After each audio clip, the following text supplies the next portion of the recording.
हाँ जी बेटा जी, the next topic is eye defects. ठीक है, आई नॉर्मल आई की विजन कैसी है? देखो ध्यान से। नॉर्मल आई का vision is all the rays will be joined at the focus retina पे। ठीक है, ये नॉर्मल व्यू होता है। Image is formed on the retina, but we have two type of eye defects. One is myopia, that is near sightedness. Myopia में क्या है? You can't see normal far away. Okay, so myopia में क्या होता है? हमारा जो eye ball है ये बहुत ज्यादा इलोंगेट हो जाता है। ठीक है, so the light rays from the distant object arriving at the eye get converged at a point in front of the retina. तो यहाँ पे जो कन्वर्जिंग पॉइंट है that is not on the retina, that is at the front of retina. यहाँ पे बन रहा है आपका पॉइंट। ठीक है, बनना कहाँ चाहिए था? रेटिना पे। सो इमेज जो है वो प्रॉपरली क्लियर नहीं आएगा। So how to correct this?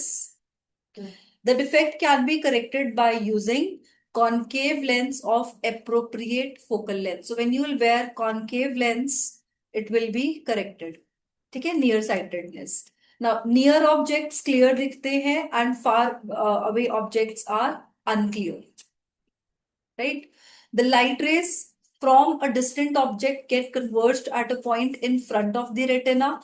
This defect can be due to elongation of eyeball or excessive curvature of the cornea and eye lens. उसका curvature बहुत ज्यादा है। curvature means जो उसका टर्न है, जो उसका बेंड है, बल्ज है, या वो ज्यादा हो जाएगा या आई बॉल ज्यादा इलोंगेट हो जाएगा। सो मायोपिक आई में the focal point is in front of retina. Correction is by using a concave lens.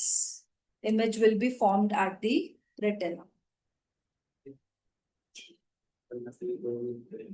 हाँ, दो आएंगे इसके आंसर, दो लिखते हैं।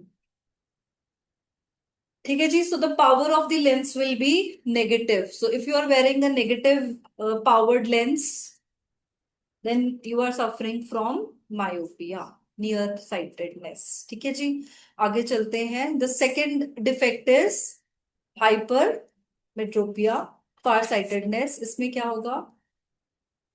नॉर्मल विजन इज अगेन, सारा जो फोकस है वो रेटिना पे है, but in this case defected eye में the focal will be away from the retina. उसके फ्रंट में नहीं है, उसके पीछे जाके बन रहा है। सो डिफेक्ट में arise due to shortening of eyeball. इस केस में eyeball is smaller and the light ray from the nearby object arriving at the islands get converged at a point behind the retina. Correction कैसे होगा? Convex lens लगाने से of appropriate focal length. Now far away objects are clear but near by objects are unclear. We can't see nearby objects clearly in this case. So the light ray from a nearby object arriving at the islands get converged at a point behind the retina. अब ये defect क्यों हो रहा है? Again उससे opposite होगा। Eye ball flattened है या कर्वेचर जो है आपका आई लेंस जो है वो डिक्रीज है। ठीक है, curvature of the cornea and the eye lens is less. Again you will put a convex lens of appropriate focal length and image will be formed at retina. तो यहाँ पे power क्या होगा? पॉजिटिव। सो अगर किसी की स्पेक्स पॉजिटिव है, it means positive number है, उसका मतलब we can't see near by objects clearly. ठीक है जी, ये तो दिल को छूने वाला टॉपिक है। Then few people can have presbyopia. It means far away objects clear but nearby objects unclear.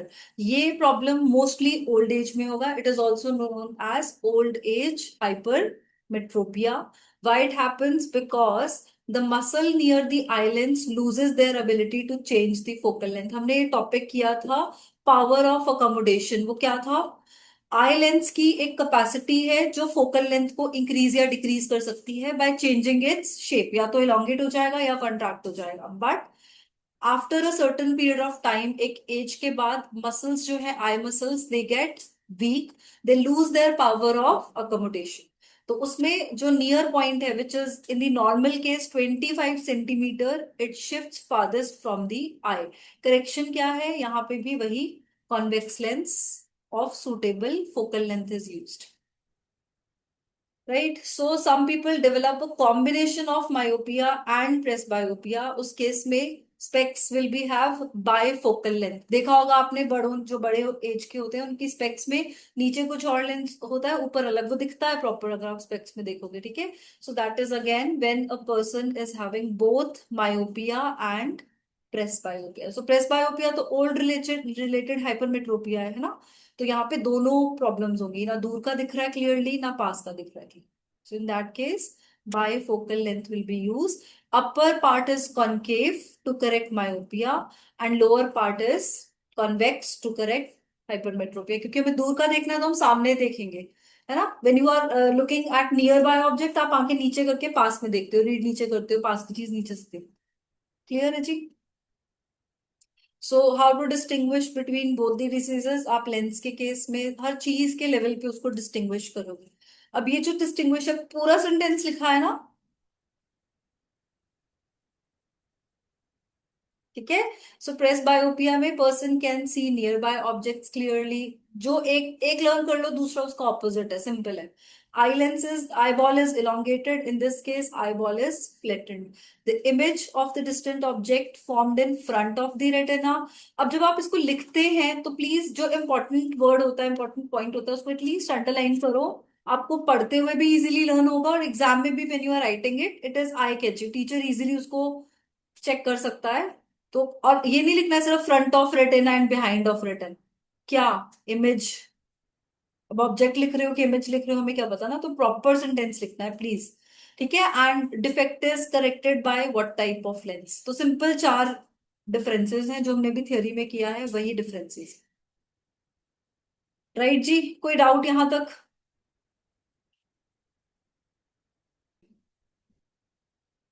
Ji. Now we are doing the next topic, that is dispersion of white light. So this was an experiment, prism experiment है ये. So you can see there is a prism. वाह. आपको तो हाँ experiment करवाया था या पढ़ाया था. हाँ ये एक्सपेरिमेंट भी करवाया था. Very good.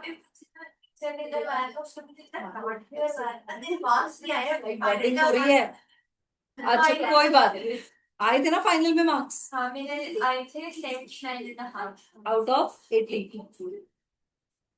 पहले मेरे अब भी ऐसे आंसर्स लिखते थे जैसे अभी लिखते हो. नहीं अब भर भर इतने लंबे लंबे आंसर थे कि हम तब तो चल भी जाता था 7वीं क्लास के. नहीं तब मैंने लंबे लंबे बोल्ड टाइप के आंसर लिखे थे. 8th में मेरी कोई अलग सी फिर बताओ क्या टॉपिक है ये, अगर पढ़ रखा है 7 की. इसमें लाइट ना तब बेसिक वाइट लाइट होती है, वो रेनबो से कलर्स होती है. रिफ्लेक्टर होती है तो मॉइस्चर तो वाइट होता है. रिफ्लेक्टिंग सब्सटेंस है जिससे जो व्हाइट लाइट होती है उसके अंदर बहुत सारे कलर्स होते हैं जिससे बड़े स्पर्स होते हैं भारी लग सकते. इसका वो भी बनाया था न्यूटन वाला जिसमें ऐसे ऐसे करना होता है, लाइट वाइट वाइट हो जाता है. हाँ वो यहाँ पे भी तो है ये रहा. कौन सा न्यूटन. इसका ही ऐसा दिखता है. मैंने बनाया था ये. चलो फिर करें start.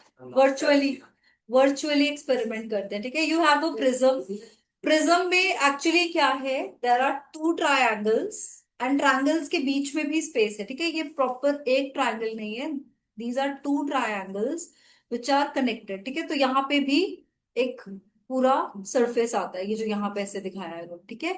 So when ever a white light passes through a prism, क्योंकि प्रिज्म का स्ट्रक्चर ऐसा है कि व्हाइट लाइट में रिफ्रैक्शन हो जाएगा. ठीक है. Which will cause dispersion of white light. तो white light is actually a combination of 7 colors. ठीक है. वो 7 colors को अगर आप कंबाइन कर दो, it will create a white light as you can see on the screen. हमने ये व्हील लिया था विच वॉज हैविंग 7 colors. हमने इसको रोटेट किया and you can C a white light on the surface.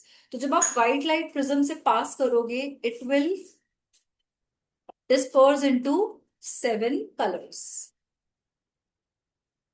ठीक है. ये जो 7 colors हैं, दिस इज विबग्योर. सेम यही कलर हमें हमारे रेनबो में भी मिलते हैं. तो रेनबो में भी there is dispersion of light. So VIBGYOR का full form is violet, indigo, blue, green, yellow, orange and red. So the phenomena of splitting of white light by a prism into its constituent color is known as dispersion. Right. And ये जो band बन रहा है, ये जो 7 colours का band बन रहा है, this is called spectrum. So spectrum is basically band. It can be coloured, it can be black and white. तो जब स्पेक्ट्रम वर्ड यूज कर रहे हैं, इट मीन्स बैंड्स। ठीक है। So the cause of dispersion of white light is change in the speed of light with wavelength. क्योंकि light, white light contains combination of 7 colours, ठीक है, 7 अलग अलग कलर्स की लाइट है उसमें। तो जब वो ट्रेवल कर रही है थ्रू दी प्रिज्म, प्रिज्म किस चीज का बना है, ग्लास प्रिज्म है। तो यहाँ पर the light is having different speed, क्योंकि आपकी जो व्हाइट लाइट है that is having 7 different colours into it. ठीक है। कलर कहाँ से आता है बेटा जी, कलर आता है वेवलेंथ से। What is wavelength? कोई भी रेडिएशन जब मूव करेगी in the form of wave, तो ये क्रेस्ट और एक क्रेस्ट के बीच का जो डिस्टेंस है that is called wavelength, denoted by the symbol lambda.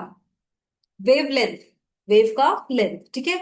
So white light के अंदर there are 7 colours which have different wavelength. तो जब आप उस व्हाइट लाइट को प्रिज्म से पास करते हो, तो इस व्हाइट लाइट में होती है refraction. Due to this reflection the speed of light changes. हर कलर का वेवलेंथ डिफरेंट है। ठीक है। रेड का जो वेवलेंथ है दैट इज लार्जेस्ट, वॉयलेट का जो वेवलेंथ है दैट इज लोएस्ट। इसीलिए हमारी जो लाइट्स है, ट्रैफिक लाइट्स या कोई भी डेंजर वाली लाइट, वो कौन से कलर की होती है, रेड। क्यों? ताकि वो दूर से दिखे, बिकॉज उसका वेवलेंथ इज हाई। तो these type of questions can come, ये कंसेप्चुअल क्वेश्चंस हैं, ये आपको वाइवा में पूछे जा सकते हैं, ये आपको मल्टीपल चॉइस क्वेश्चन में आ सकते हैं कि आपकी ट्रैफिक लाइट्स रेड कलर की क्यों होती हैं, why not any other colour, blue क्यों नहीं है, व्हाइट क्यों नहीं है, रेड ही क्यों है? Because red light, red colour का जो वेवलेंथ है वो सबसे ज्यादा है, and it can be seen from farthest distance also। ठीक है। सो डिस्पर्जन क्या है? Splitting of white light into 7 consequent colors। Why it is happening? Because there is change in the speed of light with wavelength।